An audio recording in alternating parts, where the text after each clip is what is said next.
जय जय श्रीमन नारायण। मैं सीता श्रीनिवास। आज मैं आप सबको जितिया व्रत की कथा बताने जा रही हूँ। ध्यान से सुनिएगा। दो बहनें थी जिसका नाम था चुलिया और सियरिया।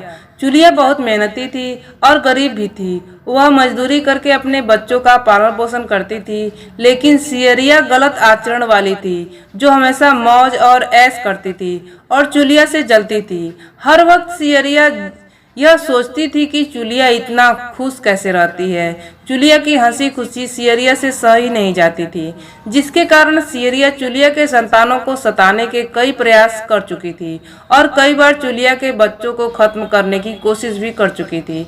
किंतु चुलिया के तपस्या और व्रत के कारण उसके बच्चे हमेशा सुरक्षित बच जाया करते थे। एक दिन सियरिया चुलिया के सभी बच्चों को लेकर जंगल में लकड़ी चुनने के लिए लेकर गई। वहां जंगल में लकड़ी को चुनते चुनते बच्चे थक गए और थोड़ी देर के लिए सो गए। बच्चों को सोते देख सियरिया ने सभी बच्चों का सिर काट दिया और टोकरी में रखकर वापस घर आ गई और चुलिया को वह टोकरी भेंट में दे दी और कहा, दीदी मैं जंगल से आपके लिए नारियल लेकर आई हूँ, बच्चों को खिला देना। चुलिया ने उस टोकरी को उठाकर देखा नहीं और किनारे में रख दिया और अपने बच्चों की प्रतीक्षा करने लगी। जब शाम से रात हो गई और बच्चे वापस नहीं आए तो वह बहुत परेशान हो गई। बड़े ही करुणा स्वर में जोर जोर से रोने लग गई।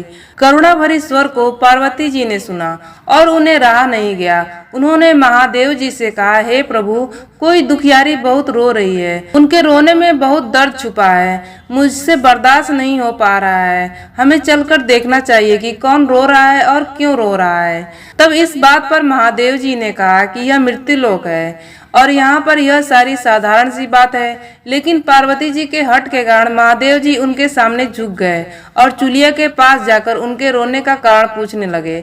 महादेव जी के पूछने पर चुलिया ने अपने रोने का कारण विस्तार से बता दिया। शंकर जी ने जब ध्यान लगाया तो उन्होंने चुलिया के बच्चों को जंगल में मृत पाया, जिसके बाद शंकर जी ने पार्वती जी को अनुरोध किया और बच्चों को पुनर्जीवित कर दिया।